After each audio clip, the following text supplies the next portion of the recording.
and welcome back to CellarPassTV live in the Red Room at Raymond Vineyards. Today we have a very special guest. We have John Truchard from John Anthony Vineyards. Welcome. Thank you. Thanks for having me. And of course we have our lovely bloggers out in the field today. We've got the Calistoga blogger, Cellar Mistress, My Vine Spot, and we have Flawless Crowns. Thank you all for joining us today. And cheers. Cheers. So, Red Room, what do you think? Have you been here before? We have. I came here with Michael Gallion from Morimoto probably about a year and a half ago. And we walk in, one of the first things I love about this room is the acoustics. Because you can walk in, or you can be in here with parties with like 100 people, and you can hear someone talk because there's so much fabric everywhere. I know, it's very acoustics nice. are great. And we were saying, we need a place like this in downtown Napa. It's really cool, but you like come in for special events and occasions. Yeah, I'm like, it'd be cool to have a place like this you could go to like on Thursday night in Exactly. downtown. It's a perfect lounge. It's a perfect lounge. So you want to be here, you want to hang out. Unfortunately, they just don't stay open late. That's right. It's a shame. Darn it. So today we have your church vineyard, Sauvignon Blanc. You want to tell us a little bit about where it comes from and what makes it so special? Absolutely. So Church Vineyards, located in northern Caneros, about my parents have a winery there, Truchard Vineyards. It's located just maybe within 1,000 feet of Truchard, so northern Caneros.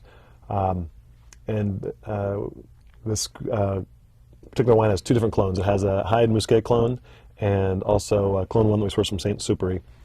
And the reason we actually leased the vineyard, planted the vineyard in 2003, and when the owners came to me and they said they were interested in leasing the property, I was trying to think what varietal I should plant there. And I remember as a child, my father had vineyards just north of Larry Hyde's place. As a child, my father and I would visit Larry Hyde, and he was really cool. He had all these different clonal experiment lots with Pinot Noir, and we'd go see the Martini clone, and all the different, and we'd walk row by row. I remember going down next to his creek, and he had these big plants of Sauvignon Blanc. And I remember tasting the grapes. I think, wow, those are really good. And I asked my father, I'm like, why don't we plant some Sauvignon Blanc? My dad said, oh, no, we do Chardonnay. Larry does Sauvignon Blanc. No. Absolutely not. Truchard does Chardonnay. No son of mine, get out of here. And I was like 8 years old. I thought to myself, well, one day maybe I can do Sauvignon Blanc. So fast forward 20 some odd years, and it's a little 4-acre property. It sat kind of down next to a creek, heavy clay soils, and we've been great for Chardonnay, been okay for Pinot Noir. I remember thinking, oh, I really like that Sauvignon Blanc. And Mia Klein makes Celine Sauvignon Blanc that's sourced from Hyde Vineyards. And it's a Musquet clone of Sauvignon Blanc. And so I decided that's what I wanted to do. So I called up Larry, had him walk me through his vineyard and walk me through rootstock that he used, the row direction, the type of trellis, the spacing. Right. And I kind of just duplicated. I said, it's okay for you if I just duplicate what you've done here, because I really like this wine. And one thing I wanted to do is I wanted to have a little more acidity to it. So this is 3/4 Hyde Musquet. And then it's 25% is UC Davis selection, Clone 1, that we sourced from Saint Superi. And the reason I did that is the Musquet is known for its body and its viscosity, and Clone 1 has that classic, really bright, acidic Sauvignon that Sauvignon Blanc is known for. Right. So 75% Hyde Musquet, 25% Clone 1 from Saint Superi. And the first year we did this wine was 2005, and the Spectator did a feature article on Sauvignon Blancs, and they featured Peter Michael, Araujo, and like John Anthony front and center.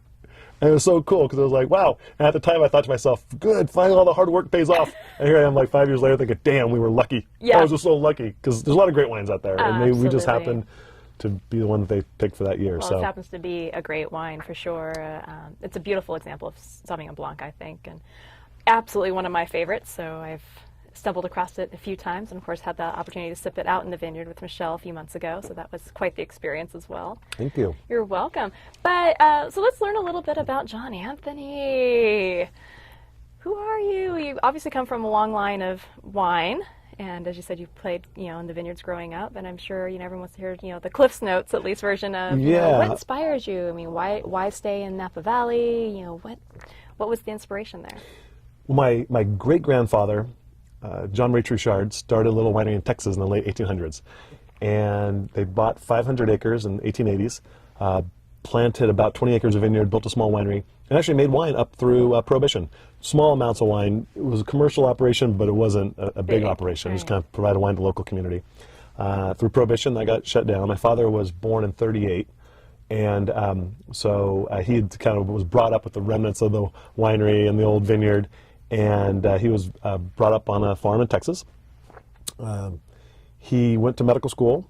Last year of medical school, he ran out of money. Army paid for his last year of medical school, and kind of through a twist of fate, they had him out here on the West Coast. Moved out here on the West Coast in '73. Went to a medical conference in Stanford.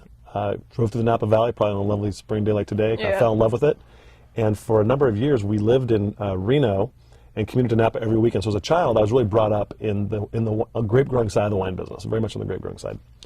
Graduated college.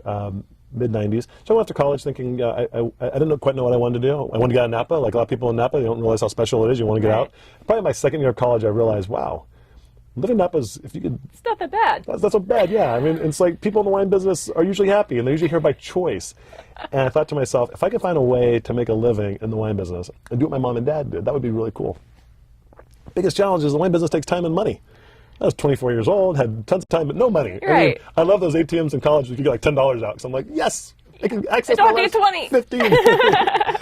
And so I started a little vineyard management. And I love tractors. I love dirt. I love the whole farming aspects. And that's really my background. It's more the farming than the winemaking side. Got it. And so before I even left college, I started a little vineyard management business. I just went out and started knocking on doors, helping people who needed help farming. And I would literally go out and find work, and then if I found someone who needed some pruning or found someone who needed some mowing, I would went out to my dad's crew and find someone that would work on weekends or after work or borrow a tractor. And then once we had enough money, we bought our own equipment. And then that was in the mid-'90s, late '90s. We couldn't afford to buy land, but we knew we wanted to plant our own vineyards and make our own wine. So Michelle and I started leasing and planting small properties in the Napa Valley, but small, 3 acres here, 4 acres there. Aww. And 2003, we started making wine. And it became clear that, I remember sitting down at one time, I love farming, I really enjoy it, but in the long term, I really wanted to have a wine business where we could grow grapes and make wine. And it was really important for me that I grew the grapes. So started growing grapes in the late '90s, started making our own wine in 2003, and we began selling wine in 2006. And a lot of people ask me today, at 40, would you do the same thing as at 24? The answer is absolutely not. No way. Because it took so much time. It was like the beautiful artistic way to do it, but it was a young man sport. Economically, it was like horrendous, right? I mean, it was like I went out and I started this business, I took that money, I started leasing vineyards and planting vineyards, and we had no money. I mean, it was like everything went back into the vineyards. Completely backwards. Completely backwards. It worked. Yeah. So it's wonderful. Is all the grapes today that go into John Anthony are all vineyards we planted, vineyards that we farm, and we always tell people, we come to our tasting room, if I'm doing the tasting, I'm like, you can say anything you want about our wine, just nothing bad, because it's like our children. Like, yeah, keep the negativity to yourself. If the wine suck, just keep it to yourself. We don't want to hear it. Just smile and sip. Yeah, exactly. Tell me they're interesting. Oh, no, I think that's a beautiful story. So we do have some questions from our bloggers, and so we're going to start doing it. So Flawless Crown says, lovely aroma. Definitely digging it. Cellar Mistress is asking, how do you explain the 15.1% alcohol on this? It doesn't taste hot. What's your magic secret? That's a good question. That's a great question. So let me start by saying they allow 1 point discrepancy on the label, and most wineries aren't 1 point below. Right. So it's not 15.1. Ish. It's ish. Yeah. So it's a combination of acidity, alcohol, and sugar. And the wine's by no means sweet. There's a slight amount of residual sugar in it, but a lot of it's just the richness. So if the wine has the richness to carry the alcohol, it's actually very interesting. If the wine's rich enough to carry the alcohol really enhances all the flavors. Right. I remember our very first vintage of Sauvignon Blanc, the same one that got the nice rating in the Spectator. It was like 15.5 alcohol, and I was thinking, oh man, we should de-alc this wine. And I sat with my father. He's really sensitive on alcohol. I said, Dad, taste this wine. Tell me what you think. My dad never volunteers opinions at all. You have to pull him out of it. Right. And he's like, oh, that's a nice wine. And I told him what the alcohol was. Like, oh my gosh, that's high. I'm like, but what do you think? He's like, I think it's really nice. And our Sauvignon Blanc is consistently 15 to 16% alcohol every year, and it just holds it. And that being said, I've tasted wines that are 14.5, and like, wow, it tastes hot. It's thin, it's hot. Absolutely. You can smell the alcohol, you can feel the alcohol, you can feel the alcohol, and so.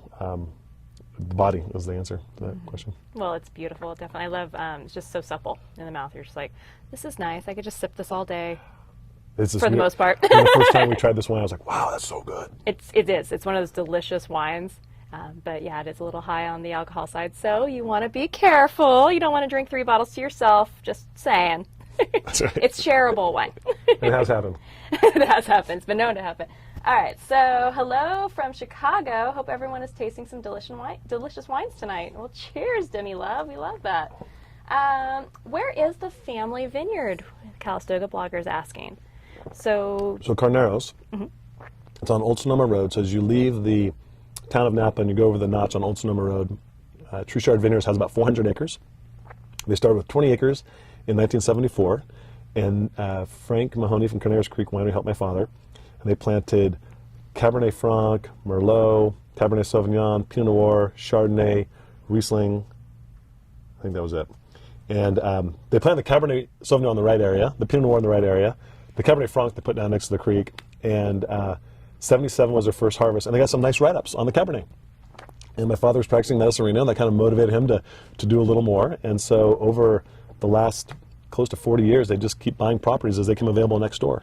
Jeez. And it's not so much that my father said, one day I want to have a 400-acre vineyard. He was just doing what he loved. it just kind of built upon itself. And he had like the farmer's desire to buy that land next door. So every time a piece of property came up, and maybe like, It's just next door. I've been eyeing that property for the last 20 years. You know, we gotta buy it. Ever since I got the other property. And my mom's always like, no, don't buy it. Joanne, I've been eyeing that property. That makes some good Pinot Noir. So, That is and brilliant. when they started, they were on the right side of gravity with the economics. It was Right.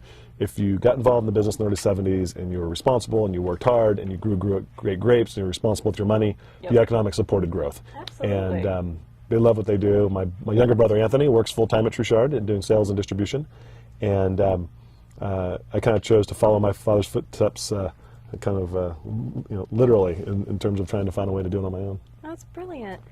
So tell us a little bit about this wine. I know a lot of our viewers like to hear about food pairings. So what are some of your favorite food pairings with the Sauvignon Blanc? I always leave food pairings to my wife, but I can definitely talk about the wine. She is the foodie, for she sure. is the foodie. She is great with it. I can definitely talk about the wine a little bit. So I spoke a little bit about the clones that we selected. Over and beyond that, there's a couple things that we do in this wine that I think helps to contribute to the style and the flavors in the wine.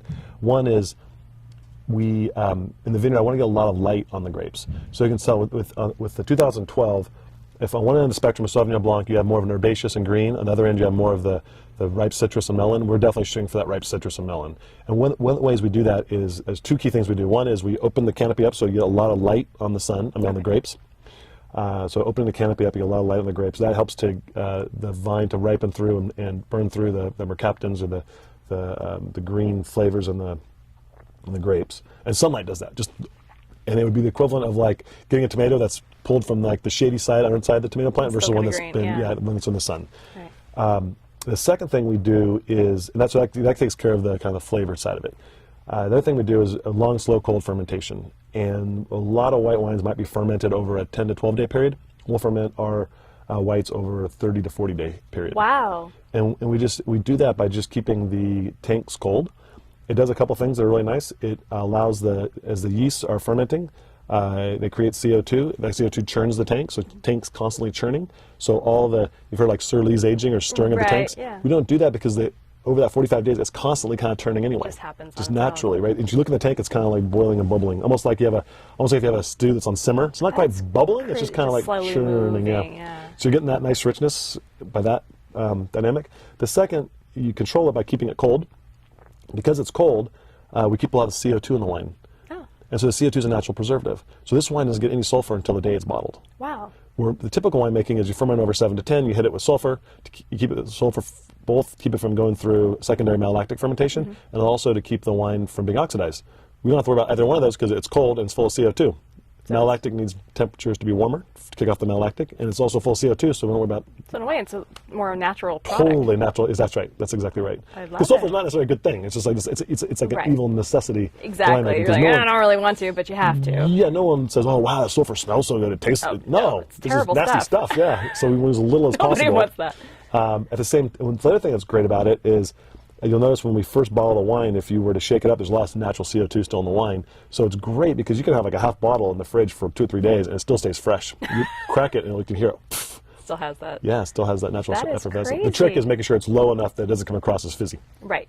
Right, so then you get that effervescence Right, going on. yes, good. So you were saying you obviously err more towards the farming, and we can definitely tell from how you speak of the wine and the grapes and all that. So are you making the wine, or do you guys have a winemaker on staff? We do have a winemaker. Rob Lloyd is our winemaker. He was at Rombauer from 2000 to 2008.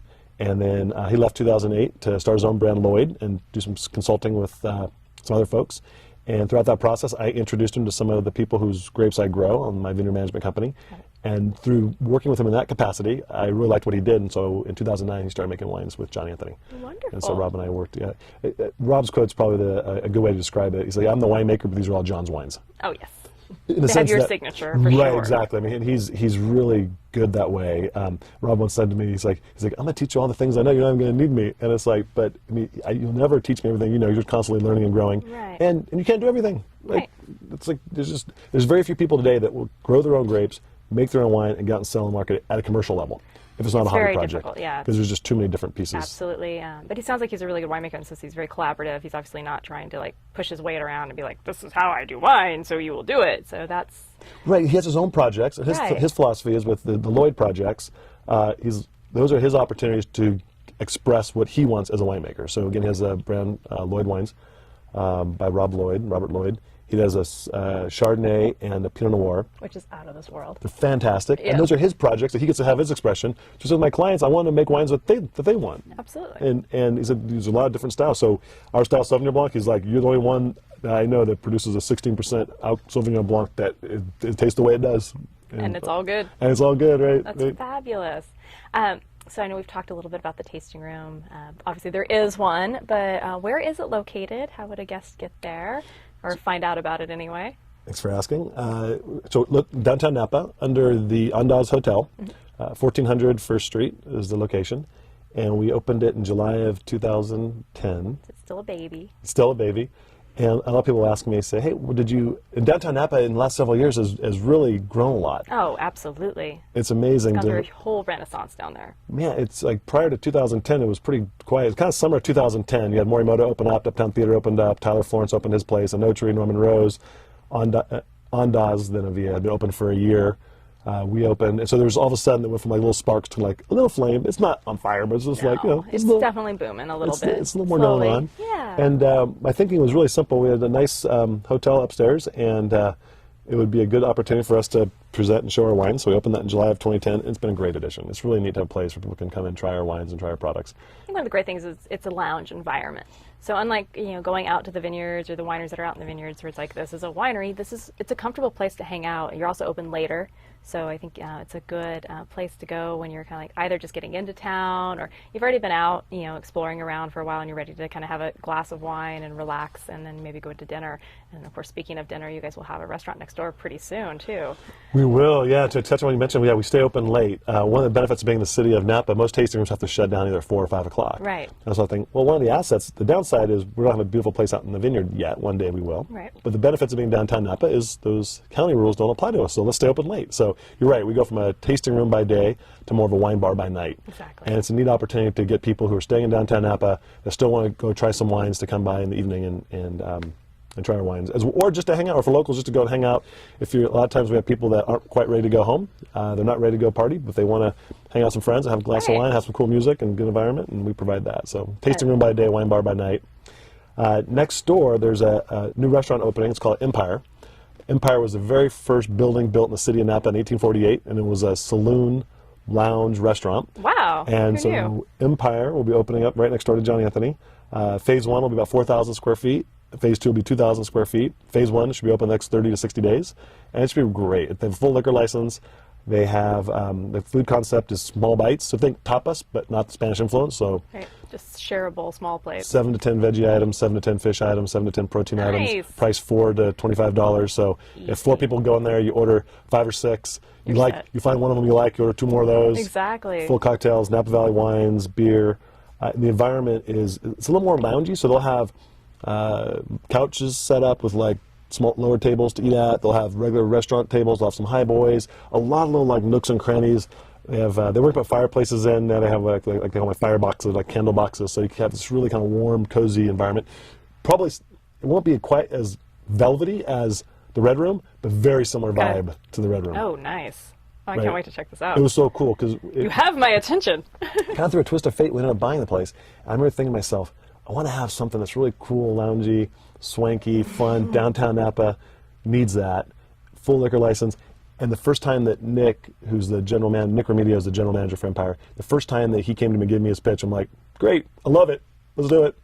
He's like, what else do we need? I'm like, you just make sure we have the money and let's do it. Just sign here. Yeah, it was great. Because I'm like, he kept pitching. I'm like, you're preaching to the choir. I get it. I've been telling people for the last 18 months, this is what we need. So absolutely. Oh, I'm so excited about cool. this. And Nick's a great guy, 31 years old, experience. He was at Charlie Trotter's, previous experience assistant manager there. And so that should be opened up in the next 30 to 60 days. And that, again, 1400 First Street right in downtown Napa. Excellent. Well, I can't wait to hear more about it, and when it definitely opens, we'll get the word out for sure.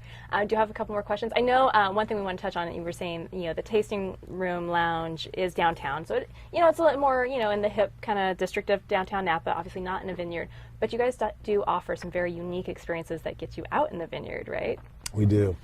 Again, as I mentioned, one of the things that we pride ourselves on is planting the vineyards and growing the grapes for all the vineyards that go, all the wines that go into John Anthony. So we decided, let's start doing vineyard tours whereby either people can meet us in the vineyard, but better is they show up at the tasting room.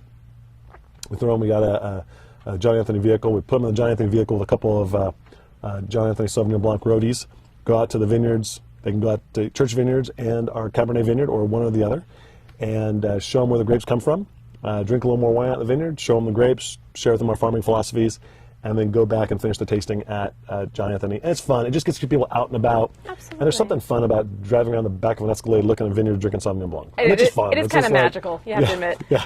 And being able to be sampling the wines from the vineyards of which they're sourced. That's right. I think that's one of the coolest aspects of go your to experience. church, drink church. Exactly. Go up to Rossi Vineyard, drink Cabernet that comes from these vines this right here. Is this, and being able to do that direct correlation.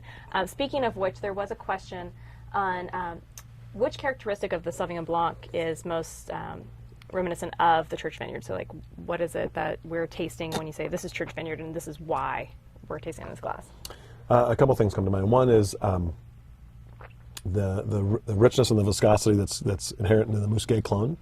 The other is, and this is partially farming, but also site-driven and clone-driven, is the riper melon citrus flavors as opposed to the more herbaceous and grassy flavors. Those would be some of the things that would be classic Church. Right. Also, over time, we've shifted the fermentation dynamics of Church. We used to do Church all in stainless, and we found that using some French oak barrels provides a nice vanilla backdrop to the wine that we really kind of rounds it out a little bit more. Yeah. Nice, very cool. Let me scan through my questions here as they're kind of flooding in. Dun, dun, dun. Who do we got here? We got lots of messages. Look at this. Awesome possum. Cellar Mistress says, I'm kind of a vineyard junkie, so this is very exciting to hear. Cellar Mistress will be moving out here. She's actually in Iowa, but she'll be moving out to Napa Valley in just a few months. So we're very excited to have another one of our bloggers be right here in our neck of the woods. And let's see what else we got. She goes on to say she actually met your parents last year, and they were very charming. Very cool. And scrolling. Oh, I already got that one. Bear with me, team. We got this. When do you plant a new or how long does it take to plant a vineyard and get your first crop, like good crop? The answer varies. I'll speak specifically to a couple of our properties. With Church, we planted at Church in 2003, rootstock. 2004, we trained up a stake. 2005 was our first crop. We got a great yield, and 92 points a spectator, made a great wine. So that was on the second leaf, third year. Wow. A lot of people would say you absolutely can't do that. But you did. Yeah, I just beg to differ. The typical answer is 4 to 5 years. 3 is doable. That being said, if I put together a plan for someone, I just say, you'll get some crop in the third year. If it turns out we do something as great as that, great. Right. But typically 4 years. 4 to 5 years is usually the average. Very cool. So let's shift over to our Cabernet. Fantastic. Absolutely, it's good timing. So Obviously we know this guy knows his wine. He knows his vineyards even more so, I would say. But you kind of are a man of adventure. You just recently took a trek up to Kilimanjaro, is that correct? We did. Yeah, so tell us a little bit about that. About Kilimanjaro. So I can make this the Cliff Notes version. Yeah, shortened, condensed. Yeah, so 2006, a good friend of mine and I went to Tanzania for a project he was working on with an all-girls school. And as we left the country, we had this stellar view of Kilimanjaro outside of our airplane window. I remember I had my brand new iPhone. I was like taking pictures of it. I'm like, this is so cool. Click, click, click, click, click. And I remember telling Pymam, I said, next time we come back to Tanzania, let's climb Kilimanjaro. And I had done Rainier and I had done Shasta. So, and I'm not a mountaineer by any stretch, but I enjoy like those nice hikes.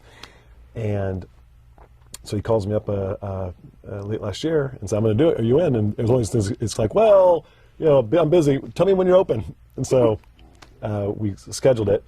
We're both busy, so our request to the person who booked the trip was to keep it as quick as possible. We just meant we didn't want to have a lot of lollygagging before and after. So she took that to mean that we wanted the quickest route up the mountain. And so we got booked on the shortest route, which is also the steepest route. And it was me and 3 of my friends.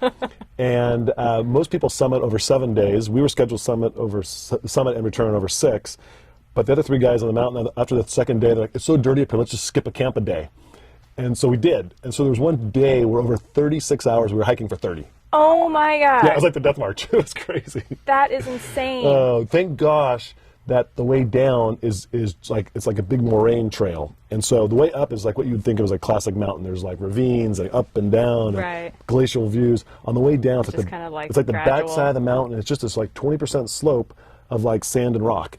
And so you can actually be really tired and make it down the mountain pretty safe. Right. Which is part of the reason it's such a safe mountain, is because the descent is so safe, because a lot of people get hurt on mountain climbs on the way down. Right, especially Everest. Right, because most people have to go down the same way they come up, but Kilimanjaro has a kind of more technical up route, and the down route's super easy. Which is great, because you're fresh and you're ready for that, but by the time you come down, no way. Yeah, no it's way. just like great. So we had a great trip. We all made it to the summit, and we were blessed. The day we got to the summit was like crystal clear. And we're up there about 6:30, and it's cool being on the roof of Africa. Clear day, we got there probably 15 minutes before the sun comes up. And so the sun's coming up, and it's just like, these pictures are out of this world. That is pretty cool. It was so fun. I'm not necessarily a spiritual person, but it was definitely like, wow, this is awesome. That moment, there was something else going on there. Yeah, it was That cool. is so cool. So when you're not climbing mountains and you're not making wine or growing wine, or grapes, I should say, what are your favorite aspects of Napa Valley? What, if you pick your hobby and just what you love about this area? Well, one thing that's so cool about Napa, and this is probably something I recognized even when I was a child, is if you're fortunate enough to be able to make a living in Napa Valley, it's just a wonderful place. The place that you call home, and where you want to be and what you do is kind of all one and the same. So the things I do when I'm not in the vineyard are focused on the wine business is we have 3 children. Taylor's our youngest. Liberty is 4. Taylor's 2, Liberty's 4, and Hudson is 7. And so I'm out in the vineyards. I'm being a dad, and I love it. And so we spend a lot of time with our children. We get them out in the vineyards every time we can. Nice. Michelle and I on a regular basis enjoy kind of the resurgence of downtown Napa. There's a lot of great restaurants and things there, so we do that. It's a great place. It has access to the mountains in the wintertime, and the city when we want. The wine business gives us an opportunity to travel, so we're actually trying to pull back on our travel skills so we can be in Napa more. Nice. I don't blame you. Yeah, but it is a wonderful place between the agricultural side of the business, and then the wine business as a whole is so wonderful because with a couple of exceptions, it offers so much. If you really like dirt and nature, it has that to offer. If you like science, it has that to offer. You like marketing, it has that to offer. You like doing fancy charity events, it has that to offer. Like e-commerce. Travel? Yeah, okay. If you like travel, yeah. I mean, It has that to offer. that times 10, right? I mean, we have to work to pull our travel schedule back. It has so many wonderful things that the trick isn't enjoying it. The trick is making sure that you can afford to do it all, right? I mean, in terms of like the business is successful enough and viable enough that can actually support Right. all those elements. That's I think you were just a exactly walking, talking billboard for the whole wine biz It is program great. that's coming up. So I know. Have you heard about the whole drinks business? No. Oh my gosh! So Mutineer Magazine, their whole crew there, they are on a mission to promote the drinks business to all of those up and coming college graduates that don't know what they want to do, and they're going, I can't find a job. And as we know, the drinks business is pretty much always good. It's virtually recession-proof, but offers, as you said, so many different opportunities in that business. So I'm like, oh my gosh, here it is. Here is your spokesperson. But so they're actually putting together a whole program on educating young, graduates or going to become graduates, that there's an entire industry that they probably enjoy the end product currently and participate in a portion of it, but they're really they have no idea that there's actual careers behind the products that they already enjoy. Right, I thought long and hard about this. Probably one of the only areas that the wine business doesn't touch on, it would be like advances in technology or like space exploration. But I mean, you get into like even there's a whole series of like biotech discoveries that happen within the wine business. CellarPass is doing that. Right, but that's I put that more on the marketing side. Right, it's more like e-commerce marketing, and so you have that. I mean, there's so many areas it touches on that it's like you can pretty much pick any specialty that you want to focus on and apply it in the business. It is pretty phenomenal. Right, and running the business is great because I get to dabble in all of them. It's wonderful. It's so special because most industries are very singular. Oh yeah, it's like this is it. You're going to be a doctor, you're going to be a lawyer, you're going to be all these things. But if you're in the copier sales business, I mean, you're selling copiers over and over and over. In the wine business, you've got such. Yeah. I remember reading once just the complexity of the wine business, and it was said, and I can easily understand why, that there's some 3,000 odd decisions between when the vine is planted and the final juice goes to bottle, and I mean, you could make it less than that or more than that, but the choices are infinite, from row directions and sign selections. And the growth. I mean, I've never seen so many opportunities from all placements in the business. I mean, growing up in my career, starting in the wine industry, it was the desk jockey at first, and moved up into being a logistics manager. But to watch people either work in the tasting room and then move out to production, or production and move up into marketing, or even running the winery, becoming a GM, CEO, it's pretty interesting, and you don't see that in all industries nearly as much, or if at all, really. The other dynamic that it dawned on me when I was in college and made the wine industry so special is that it really became apparent when I was out of college, is that there's very few people in the wine industry that don't choose to be there. Right.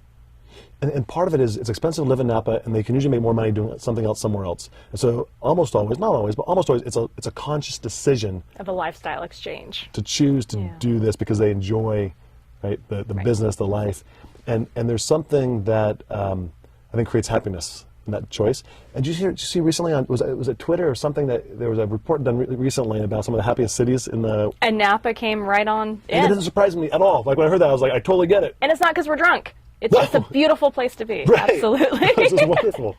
All right, so we're going to get some of our questions here. We'll skip that one. Is this 100% cab, or did you blend? First year we did Cabernet was 2003. 2003 and our 2004 Cabernet had 5% Malbec in it.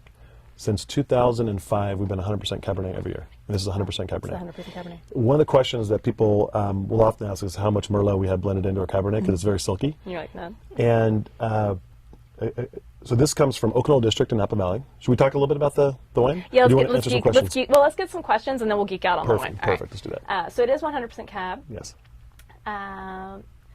We are hearing that this Cabernet is truly special. I will tell tales nationwide of this wine. Wow! Cheers to that. Cheers. Well done. It's definitely a different kind of cabs coming from a Calistoga blogger. Is there something unique that you do for this wine, like you do for the Sauvignon Blanc?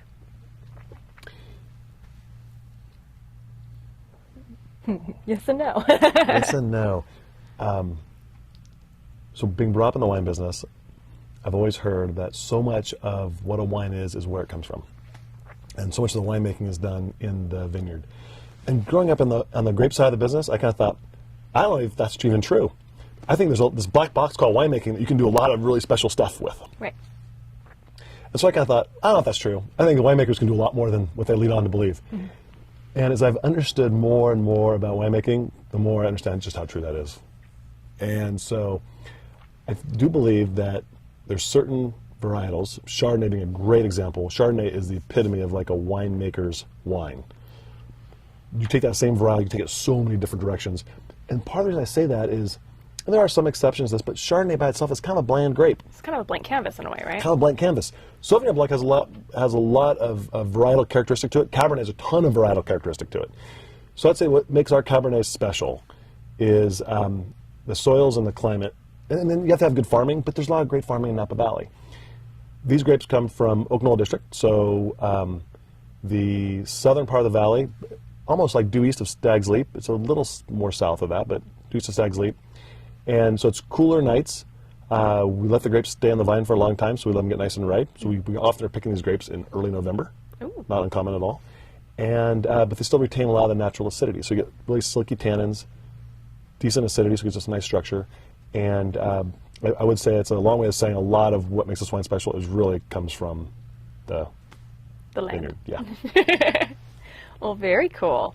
All right. Questions coming down. Wow, they are digging this Cabernet. I'm gonna tell you that right there. Stop saying wow. No way. That's my favorite key word. All right. This is great. My wife wrote some tasting notes, and she actually had wow in the tasting notes, and I deleted it. I'm like, okay. I love her. A woman after my own heart. It happens.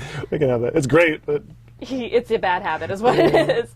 I'm so excited to hear about this because she's doing the same thing. Yes, Grace is moving out here, and she's going to start a career in the business. So we are very excited for her. Flawless Crown says he's pairing this cab actually with salmon burger and spinach with onion and a sweet chili marmalade.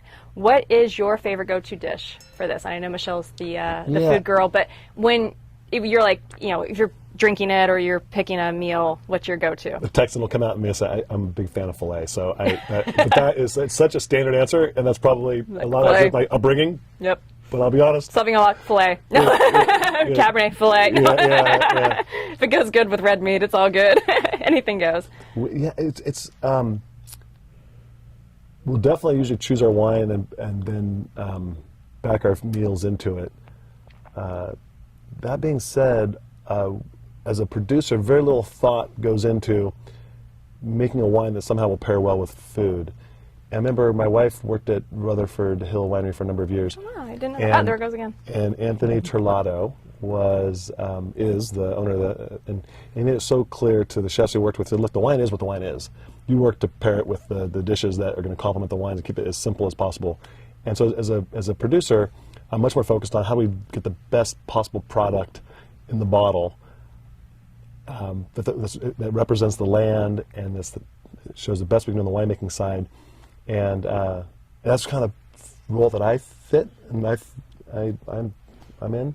My wife definitely, again, takes it from like, okay, this goes with this and this and this and this and this. Absolutely. What else can we do with this wine? It's kind of great, 'cause no matter what I put in, she's like, we'll find something that'll pair with. Absolutely. I always say, keep trying again until you find whatever that ultimate pairing is. And I have often said, you will be surprised by what the wines will pair with. It's not always red meat and it's not always chicken and following those same rules. If you go outside of the box and experiment with flavors and spices and get funky with it, have a good time, and you may be surprised that what typically wouldn't be on a wine pairing list is exactly what that wine needed. Yeah. And I'm probably more like mood and weather driven to my wine selections than I am food pairing Oh, driven. I'm very seasonal with my foods. Yeah. You will not see me getting into braises or anything until like late October. And then it has a season, and then I move into bright, vibrant foods, and even playing with the wines. Being in the industry and kind of, again, being able to learn about wine on the go, as I've done this, gosh, too many years now, is that I used to be very structured on the pairings. Reds would go with my big dishes, and so that had a season. And we all hear now there's Cabernet season, but that can get boring. Yep. And so I have gotten very creative with, well, actually, I'd really like a nice rich red wine tonight, and it is the middle of summer, and what can I find that will go well with that? And really starting to get creative with it, even grilling fruits. To be like, okay, well, I want something that's light but very flavorful and smoky that's going to still work with these wines. So you never really know what you're going to get if you come to a dinner party at our place, but one thing's for sure, that it will knock your socks off and you'll be like, I had no idea these things would work together. I always say, like, I'm the mystery date pairing. You never know, but these actually work. We do have some questions. That's not our question of the week. That's not our description of fiction. Silly. But do you guys have a wine club? We have our own version of Wine Club. We call it The List. And being brought up in the wine business, you see, I saw things that I liked about wine clubs, things I didn't like about wine clubs. And from a consumer perspective, the typical wine club, things I didn't like about it was a little bit like a box of chocolates. You didn't quite know what you're going to get. From the industry perspective, I also saw a lot of times if a wine got a great score, that's the last thing that goes in the wine club shipment. It's usually the outlet version of what they're, and I think that's the worst thing to It do to your is club the worst members. thing. But it's so tempting as a winery to do it. It's like, here we go, we could off, 20,000 right. cases, woohoo! That's right. But you cannot do that. So I said, okay, we don't want to do that. And so we didn't have a wine club for the first, we started selling in 2006. We didn't have a wine club until 2011. 2011, yeah, halfway through. And we call it the List. It's our version of the wine club. And it's real simple.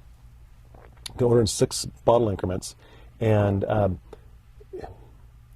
the cost of inputs, inflation, demand for the wine constantly causes the wine prices to go up. Right.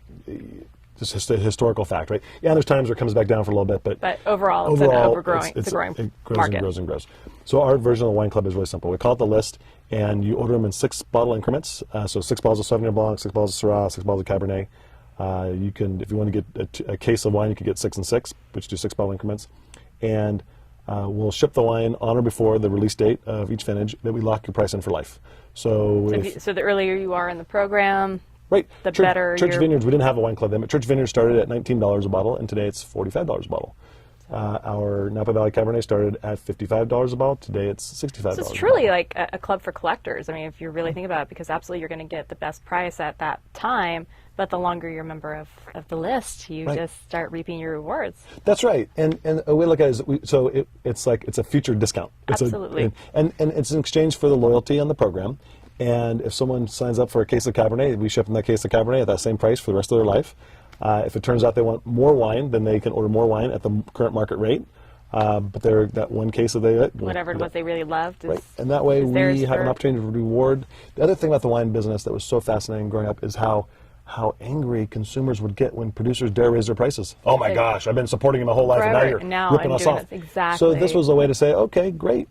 You support us, we'll support you. Absolutely. It's real simple. I think it's brilliant. That is very cool. So one thing we do, and this is kind of the fun part of the show, is we have description fiction.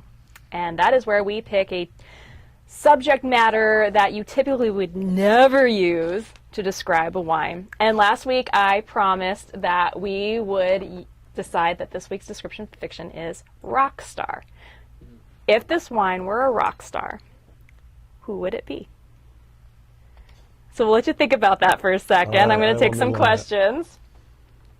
Definitely getting some feedback on the club. Everyone's saying that is a very cool way, an interesting version to have a wine club. And Flawless Crowns is asking, what is your biggest pleasure as a winemaker and wine business owner? Walking through the vineyards. Very cool. Yeah. Why?